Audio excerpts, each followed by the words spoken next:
তো কেমন আছো সবাই? আশা করি সবাই ভালো আছো। চলে এসেছি এবার একটা নতুন ভিডিও নিয়ে। থাম্বনেল টাইটেল দেখে বুঝেই গেছো আজকের ভিডিওটা কী নিয়ে।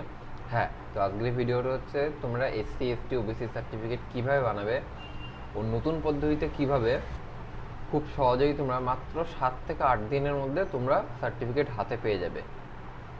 তো কিভাবে তোমরা অ্যাপ্লাই করবে, কিভাবে স্ট্যাটাস চেক করবে, কিভাবে ডাউনলোড করবে, পুরো পদ্ধতিটাই আজকে আমি এই ভিডিওতে দেখাবো। চলো বেশি দেরি না করে শুরু করা যাক।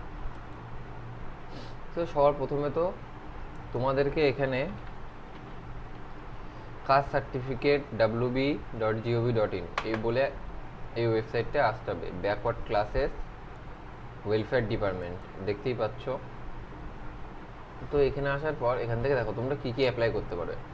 এসসি এসটি ওবিসির জন্য অ্যাপ্লাই করতে পারবে, চাইলে এডিট করতে পারবে, অ্যাপ্লিকেশন চেক, সার্টিফিকেট অরিজিনাল কিনা সেটা চেক করতে পারবে, অ্যাপ্লিকেশন রিপ্রিন্টের জন্য বা তোমাদের ধরো অ্যাপ্লাই করার পর কোনো কারণে তোমাদের যে অ্যাপ্লিকেশন নাম্বারটা মানে যে স্লিপটা যেটা অ্যাকনোলেজমেন্ট সেটা কোনো কারণে হারিয়ে গেছে অথবা খারাপ হয়ে গেছে, সেটা চাইলে তোমরা এখানে ডাউনলোড করতে পারবে। এরপরে কিন্তু তোমাদের সার্টিফিকেট যখন অ্যাপ্রুভ হয়ে যাবে বিডিও বা এসডিও লেভেল থেকে, তখন তোমরা এখান থেকে ডাউনলোডও করে নিতে পারবে। এখন কিন্তু ম্যানুয়ালি আর দেয় না, এখান থেকে ডাউনলোড করে নিতে হয়। আচ্ছা, এরপরে ইকোনমিক্যাল উইক এর জন্য অ্যাপ্লাই করতে পারবে, চেক করতে পারবে, ডাউনলোড করতে পারবে। এটা হচ্ছে তোমাদের পুরনো সার্টিফিকেট যেগুলো ম্যানুয়াল সার্টিফিকেট, ওগুলোকে ডিজিটাল করার জন্য অ্যাপ্লাই করতে পারবে। আমি এই নিয়ে পরের একটা ভিডিও বানিয়ে দেবো। তোমাদের যদি পুরনো সার্টিফিকেট কীভাবে ডিজিটাল করতে এই নিয়ে ভিডিও চাই তো আমাকে একটু কমেন্টে জানিয়ে দিও, আমি বানিয়ে দেবো। এরপর অফিসিয়ালসদের সব আছে। তো আমরা এইসব না, আমাদের আজকে মেন দেখবো হচ্ছে আমাদের ইডাব্লিউএসও না ডিজিটালও না, আমরা আজকে দেখবো এসসি এসটি ওবিসি সার্টিফিকেট কীভাবে বানাবে। তো সর্বশেষে এখানে চলে আসবে, ক্লিক করতে হবে না, জাস্ট রাখবে। সেখানে অ্যাপ্লাইতে ক্লিক করবে। অ্যাপ্লাইতে ক্লিক করার পর ডিস্ট্রিক্টে ক্লিক করবে, তোমাদের যা ডিস্ট্রিক্ট দিয়ে দেবে।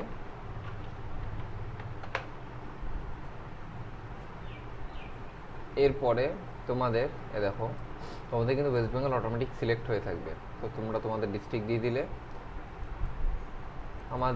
আমি যেগুলো হয় দিয়ে দিলাম। যদি মিউনিসিপ্যালিটিতে টিক থাকবে তারপরে সিলেক্ট করবে, যদি ব্লক হয় ব্লকের দিক থেকে সিলেক্ট করবে।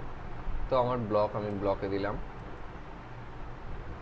পঞ্চায়েতটা আমি আমার মতন দিয়ে দিলাম। আচ্ছা, এরপর তোমাদের কিন্তু যদি মানে বাড়িতে যার এসসি সার্টিফিকেট আছে সে কোন কাস্টের মধ্যে পড়ে, এসসি একটা কাস্ট, কিন্তু এরপরে তোমাদের আবার সাবকাস্ট আছে। যেমন দেখাচ্ছি আমি, দেখো বাগদি, বাইতি, যা কিছু অনেকগুলোই আছে এরকম। আমি এর মধ্যে একটা জানি ধোবি, আমি এর মধ্যে একটা জানি ঋষি বলে। তো আমি অ্যাকচুয়ালি এরকম অনেকের করেছি, তো তো এটা আমার মনে আছে। তো আমি জাস্ট এটা ডেমো পারপাসে বানাচ্ছি। তোমরা তোমাদের সঠিক নাম দেবে, এখানে বাবার নামটাও দেবে। এখানে কিন্তু মায়ের নাম চলবে না, অবভিয়াসলি বাবার নাম লাগবে। এবার তুমি বলবো যার বাবা নেই মারা গেছে, যার বাবা নেই মারা গেছে সে অবস্থায় এখানে তোমাদের তখন গিয়ে অন্য কারোর নাম দিতে পারো, বাট সে মেল হতে হবে, ফিমেল হলে চলবে না। ওকে, অথবা এই জিনিসটা তোমরা কারোর কাছ থেকে শুনে নিয়ে তারপরে দেবে। মানে তোমাদের যে ভিডিওর যদি কেউ চেনাশোনা থাকে অথবা তোমাদের মেম্বার থাকে শুনে দেবে, কিন্তু এখানে নর্মালি যেহেতু বাবার নাম লেখা আছে বাবার নামই দিতে হবে। ওকে, মোবাইল নাম্বার তোমাদের যা হয় দেবে। আমি এটা ডেমো পারপাসে বানাচ্ছি তার জন্য দিলাম। ওকে, এখানে কি বলেছে দেখো, ডকুমেন্ট রিকোয়ার্ড অ্যাটলিস্ট ওয়ান। এখানে তোমাদের এপিক নাম্বার মানে ভোটার কার্ডের নাম্বার দেবে, অথবা তোমাদের হচ্ছে এই জায়গাটা আধার কার্ডের নাম্বার দেবে, অথবা তোমাদের এই জায়গাটা রেশন কার্ডের যদি দিতে হয় তাহলে রেশন কার্ড কোন ক্যাটাগরির সেটা দেবে। যদি অন্তর্দায়ী কার্ড হয় মানে এ ওয়াই হয়, পিএইচএইচ, এসপিএইচএইচ, আর কেএসওয়াই 1 আর কেএসওয়াই 2 নাকি জেনারেল ক্যাটাগরি দিয়ে এখানে খাদ্যসাথী নাম্বার মানে রেশন কার্ডকে আমরা খাদ্যসাথী বলে থাকি, সেটা জানো অনেকেই। খাদ্যসাথী কার্ড নাম্বার এখানে দিয়ে দেবে। নর্মালি তোমাদের যদি ভোটার কার্ড অথবা এটা না থাকে তো তোমরা আধার কার্ডই দিয়ে দেবে। আমি একটা নর্মাল দিয়ে দিচ্ছি, ঠিক আছে? তোমরা কিন্তু তোমাদের সঠিকটা বসাবে। আচ্ছা, ডেট অফ বার্থটাও তোমরা দিয়ে দেবে তোমাদের বুঝে। ডেট অফ বার্থ তোমরা বুঝে দিয়ে দেবে। আমি যেগুলো দিচ্ছি এগুলো সব ডেমো পারপাসে দিচ্ছি, তোমাদেরকে জাস্ট বোঝানোর জন্য। আচ্ছা, এখানে কিন্তু ভালো করে লক্ষ্য করে দেখো, অনেকে এই জায়গাটা ভুল করে। এখানে কিন্তু তোমার এখনকার অ্যাড্রেস চাইনি, যেখানে তুমি আছো। তোমার এখন দেখা গেল তুমি সাপোজ ধরো এক জায়গায় আছো, তোমার বাড়ি যেখানে, এটা কিন্তু তোমার সেই অ্যাড্রেস চাইনি। এখানে কি লিখেছে দেখো ভালো করে, প্লেস অফ বার্থ, তোমার জন্মগ্রহণ কোথায় হয়েছে। প্লেস অফ বার্থ, তুমি এখন যেখানে জন্মেছো সেটা কিন্তু এই জায়গা না, এটা কিন্তু প্লেস অফ বার্থ। তোমাদের যদি জন্মানো মানে তুমি যেখানে জন্মগ্রহণ করেছো আর তুমি যেখানে আছো এখন, সেই জায়গা যদি এক হয়, তবেই তোমাদের যে অ্যাড্রেসটা হবে আর এই অ্যাড্রেসটা সেম হবে। দেখা গেল তুমি জন্মেছো এক হাসপাতালে, তোমার বাড়ি অন্য জায়গায়, তবে কিন্তু এখানে তোমাকে হাসপাতালের অ্যাড্রেসটাই দিতে হবে, ঠিক আছে? ভুলেও কিন্তু এই জায়গাটা কেউ নিজের বাড়ির অ্যাড্রেস দেবে না, বারবার করে বলছি। তো প্লেস অফ বার্থ মানে কি, আমাদের যেই জায়গাটা তোমরা জন্মেছো, নাকি তোমরা এখন আছো যেখানে, ঠিক আছে? যদি এক হয় দুটো জায়গা, যে জন্মানোর জায়গা তোমার থাকার জায়গা, তবে গিয়ে এটা এক হবে না, কিন্তু এক হবে না। তো আমি ধরে নিচ্ছি আমি যারটা অ্যাপ্লাই করছি তার ক্ষেত্রে এটা এক না আলাদা। ওকে, কি দিই,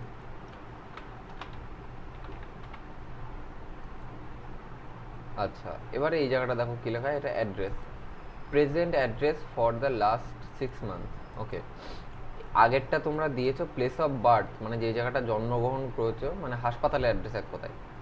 এবার তোমাদের যদি প্রেজেন্ট অ্যাড্রেস, যেখানে তুমি গত 6 মাস ধরে আছো, সেটা আর তোমার জন্মগ্রহণের জায়গা যদি এক হয়, তবে গিয়ে তোমরা এটা দিতে পারো। মানে একই লিখবে তাহলে অবশ্যই, যেহেতু তোমার জন্মানোর জায়গা থাকার জায়গা এক। আর যদি না হয় তাহলে তাহলে এই জায়গাটা লিখবে না, এই জায়গাটা তোমার এখনকার যে প্রেজেন্ট অ্যাড্রেস আছে, মানে তোমার বাড়ির যে ঠিকানাটা, সেটা দেবে। কেয়ার অফ, কেয়ার অফে তুমি তোমার মার নাম, বাবার নাম, মানে তোমার যে গার্জেন তার নাম দিতে পারো এক কথায়। তো কেয়ার অফে তুমি তোমার যার খুশি নাম দিয়ে দেবে। আমি ডেমো পারপাসে এটা বানাচ্ছি, তো আমি ডেমো লিখে দিলাম। ওকে, পঞ্চায়েত, পঞ্চায়েত আমি উপরে যেরকম পায়রাঙা সিলেক্ট করেছিলাম, নিচে পায়রাঙা দিয়ে দেবো। ভিলেজ, ভিলেজ আমি যে কোনো কিছু একটা দিয়ে দিচ্ছি, ডেমো পারপাসে দিচ্ছি এগুলো, ঠিক আছে? আচ্ছা, তোমরা কিন্তু সব সঠিক দেবে, তোমরা কিন্তু আবার ভুল দিয়ে দেবে না কেউ। আচ্ছা, এগুলো হয়ে যাওয়ার পরে তোমাদের এখানে বলেছে তোমার যে পার্মানেন্ট অ্যাড্রেস, মানে এটা তো তোমার প্রেজেন্ট অ্যাড্রেস, মানে যেখানে তুমি, ওকে এটা পিনকোডটা ভুল বলছে, নাম্বার দিতে হবে। আচ্ছা, এখানে দেখো তোমাদের পার্মানেন্ট অ্যাড্রেস, এটা কি বলেছে, প্রেজেন্ট অ্যাড্রেস, তুমি গত 6 মাস ধরে যে অ্যাড্রেস থাকছো, প্লাস তুমি পার্মানেন্ট অ্যাড্রেস, মানে তোমার কি ওটাই পার্মানেন্ট? তোমার আধার কার্ডে, ভোটার কার্ডে, রেশন কার্ডে, মানে যাতেই আছে কি ওই একই অ্যাড্রেস আছে? যদি হ্যাঁ হয়, সেম অ্যাড্রেস প্রেজেন্ট বলে লেখা আছে, এখানে ইয়েস করে দেবে, অটোমেটিক এই জায়গাটা ফিল হয়ে যাবে। যদি না হয় তাহলে নোতে সিলেক্ট করে, মানে দেখা গেলো হতে পারে তুমি 6 মাস ধরে কোথাও ভাড়া আছো, কোনো কারণবশত, মানুষের তো বলা যায় না, হয়তো কোনো কারণে তুমি ভাড়া আছো কোথাও, আর তোমার যে অ্যাকচুয়াল পার্মানেন্ট অ্যাড্রেস যেটা তোমার আধার কার্ডে আছে সেটা আলাদা। তো এই জায়গাটা তোমার 6 মাস ধরে যেখানে আছো ওইটা দেবে, এখানে তোমার প্রেজেন্ট অ্যাড্রেস, পার্মানেন্ট অ্যাড্রেসটা দেবে যেটা তোমার আধার কার্ডে আছে। এবার যদি অনেকের কি করে, দেখা গেল প্রতিবার জায়গা চেঞ্জ করে, প্রতিবার অ্যাড্রেস চেঞ্জ করে, তাহলে কিছু করার নেই, পার্মানেন্ট অ্যাড্রেসে যে আধার কার্ডে যে অ্যাড্রেসটা লেখা আছে তোমরা সেটাই দেবে, অন্য কিচ্ছু দেবে না, এটা আমি বলে দিলাম। এগুলো হয়ে যাওয়ার পর তোমাদের রিলিজিয়ান কি, খ্রিস্ট, হিন্দু, যিশু, ইসলাম, পার্সি, যাই হোক, তোমরা যেই রিলিজিয়ান থেকে বিলং করো, সেই মানে আসো, সেই দিয়ে দেবে, সেটা যে ধর্ম থেকে আসো তোমরা। এখানে হিন্দু দিলে, দেওয়ার পর জেন্ডার, তোমাদের কি জেন্ডার সিলেক্ট করলে। আচ্ছা, এবার দেখো এই জায়গাটা ইম্পর্টেন্ট জিনিস খুব, certificate holder name. Certificate holder নেমে তুমি যে এসসি কার্ডটা বানাচ্ছো, ওটা কি কারোর থ্রুতে বানাচ্ছো? মানে তোমার কি আর কেউ আছে যার যার থ্রুতে তুমি বানাচ্ছো? যদি সেরকম কেউ হয়ে থাকে, তো এই জায়গাটা তার নাম দিয়ে দেবে, সার্টিফিকেট নাম্বার অবশ্যই দিয়ে দেবে। দিয়ে দেওয়ার পর এখানে সে কত তারিখে বানিয়েছিল সার্টিফিকেটটা, সেটা এখানে দিয়ে দেবে। আমি ধরলাম বানিয়েছে, ওকে। দেওয়ার পর এই জায়গাটার সে তোমার কে হয়, বাবা হতে পারে, যে কেউ হতে পারে। যদি অন্য কোনো কিছু বিলং করে তো এটা দিয়ে দেবে, বাবা আছে বাবাই দিয়ে দিচ্ছি আমি। এরপরে তোমাদের যে অথরিটি, কোন অথরিটি থেকে বানিয়েছিল, মানে কোথা থেকে তোমাদের যে এই যে তুমি যারটা দিয়ে বানাচ্ছ, যার এসসি সার্টিফিকেট দিয়ে বানাচ্ছ, তারটা কোথা থেকে ইস্যু হয়েছিল। যদি আমার যেরকম মনে হয়েছে যে যার টাইম বানাচ্ছে রানাঘাট থেকে হয়েছে, লেখা আছে আর কি কার্ডে, তো আমি সেটা দিয়ে দিলাম। যদি সেটা না হয়ে থাকে তাহলে এটা দেবে না। ওকে, যদি না দেখা গেল তোমার এরকম কেউ নেই যারটা দিয়ে তুমি বানাবা, তাহলে তুমি নো করে দেবে, কিন্তু তার জন্য কিন্তু তোমাকে কোর্টের থেকে একটা এপিটোপিট নিয়ে তারপরে বিডিও অফিসে জমা দিতে হবে। আর এর সাথে একটা ফর্ম পাওয়া যায়, যে ফর্মটা তোমরা আমি চেষ্টা করব তোমাদেরকে পিডিএফ লিঙ্কটা দিয়ে দেওয়ার, ওখান থেকে তোমরা ডাউনলোড করে নেবে। ওকে, এরপর দেখো কী লেখা আছে, রেফারেন্স।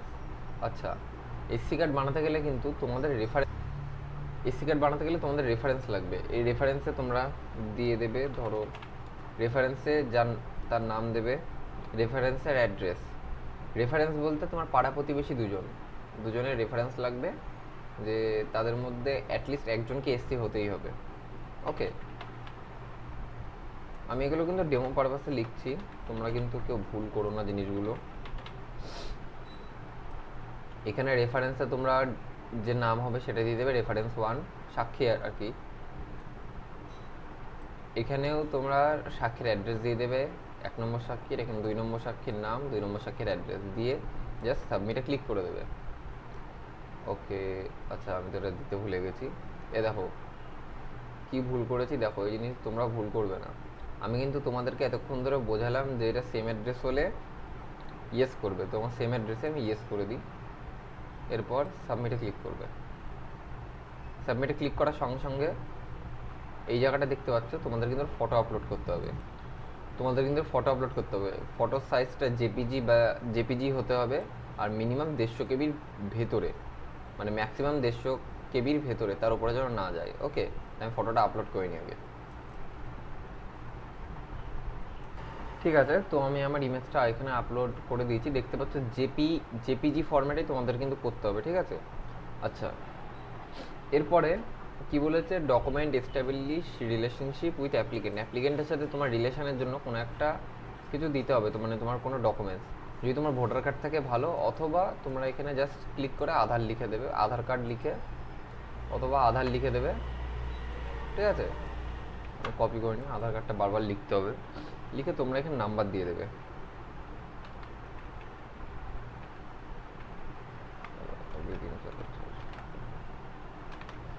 এটা কিন্তু জাস্ট ডেমো পারপাসে দিচ্ছে, কেউ কিন্তু ভুলভাল লিখে দিও না। তোমাদের সব কিছুতে তোমরা আধার কার্ড দিতে পারো, যদি বার্থ সার্টিফিকেট থাকে বার্থ সার্টিফিকেটের নাম্বার দিতে হবে, নাহলে আধার কার্ডের নাম্বার দিয়ে দেবে। লোকাল রেসিডেন্সি হিসেবে তোমরা এজ প্রুফ হিসেবে তোমরা আধার কার্ডটাকে দিতে পারো, আমি একই নাম্বার দিচ্ছি। ফটো আইডেন্টিটি ডকুমেন্ট হিসেবে আধার কার্ড দিতে পারো, প্রুফ অফ সিটিজেনশিপ হিসেবে আধার কার্ড দিতে পারো তোমরা, প্রুফ অফ রেসিডেন্সিয়াল হিসেবে তোমরা আধার কার্ড দিতে পারো, প্রুফ অফ লোকাল রেসিডেন্সিয়াল হিসেবে আধার কার্ড দিতে পারো। যদি তোমাদের ভোটার কার্ড থাকে তো দেবে, নাহলে কোনো দেওয়ার দরকার নেই তোমাদের। B8ZJH এটা হচ্ছে তোমাদের কি বলে, হ্যাঁ ক্যাপচারে ক্লিক করার পর সাবমিটে ক্লিক করে দেবে। দেখতে পাচ্ছ খুব সুন্দরভাবে আমাদের কিন্তু আপলোড হয়ে গেছে। আমরা ওকে করি, এরপর ক্লিক করি এখানে, ক্লিক করার পরে তোমাদের একটুখানি লোড নেবে। দেখো তোমাদের কিন্তু এরকমভাবে চলে আসলো। আমার কাছে সব ডেমো লেখা এসছে, বিকজ আমি এটা জাস্ট ডেমো পারপাসে বানিয়েছি। বা তোমরা চেক করবে কি করে, ওকেতে ক্লিক করো, ক্লিক করার পর এখানে আবার তোমরা কাস্ট সার্টিফিকেট wb.gov.in এ আসার পর ওখান থেকে কিন্তু তোমরা ওটা কপি করে নেবে আগে, যে নাম্বারটা তোমাদের অ্যাকনোলেজমেন্ট দিয়েছে, দিয়ে আসার পরে তোমাদের এইগুলো ডাউনলোড করে নেবে। আমি জাস্ট তোমাদেরকে বোঝালাম বলে আমি আর বের করছি না। এগুলো করার পরে তোমরা এখান থেকে অ্যাপ্লিকেশন চেকে ক্লিক করবে, করার পর এখানে জাস্ট মারবে, তোমাদের দেখিয়ে দেবে। থ্যাংক ইউ ফর টুডে, দেখা হচ্ছে পরের ভিডিওতে।